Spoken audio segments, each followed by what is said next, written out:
ఈ ఉద్యోగం ఖచ్చితంగా నాకు అవసరం, నేను ఈ స్థాయికి చేరుకోవాలి, ఇది నాకు అవసరం ప్రభా, ఇది నా నీడు, నా అవసరం అని ప్రభు సన్నిధిలో ప్రార్థన చేసుకుంటే అది నీకు ఇవ్వాలని ప్రభు కోరుకున్నాడు అనుకోండి, అడ్డగించడానికి ప్రపంచమంతా వచ్చి నిలబడినా ఎవరు అడ్డుకోలేరండి. నా దేవుడు దాన్ని నీకు దయచేయబోతా ఉన్నాడు. హల్లెలూయా. ప్రార్థన అనేది ఒక అద్భుతమైన అనుభవం. Praise the Lord. ప్రార్థన నేర్చుకునే పాఠశాల పేరేం చెప్పండి? ప్రార్థన నేర్పించే ఒక పాఠశాల ఉంది, దాని పేరు ప్రార్థన.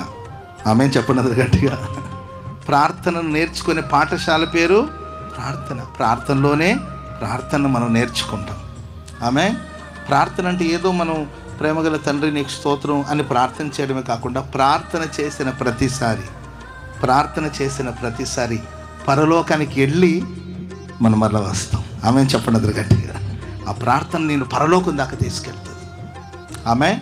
నువ్వు ఆత్మలో ప్రార్థిస్తున్నప్పుడు నీ ఆత్మ పరలోకం దాకా వెళుతుంది, సింహాసనం దాకా వెళ్తుంది. కొన్ని దేవుడు నువ్వు స్లిప్ రాసి అటు ఇసిరేస్తే వెళుతుందని కాదు, నువ్వు ప్రార్థన చేసిన ప్రతిసారి నీ ఆత్మ అలాగే పరవశమై ఆయనలో పరవశమైపోయి అలా సింహాసనం దగ్గరికి వెళ్తుందండి. సింహాసనం మీద ఆయన కూర్చుని ఉంటాడు. ఆయన దగ్గరికి వెళ్ళి ప్రభువా ఇది నా మనవి అని ఆయన ముందు నిలబడి నీ మనవులు ఆయనకి చెప్పి మళ్ళీ తిరిగి వస్తాం. ఆమేన్ చెప్పండి.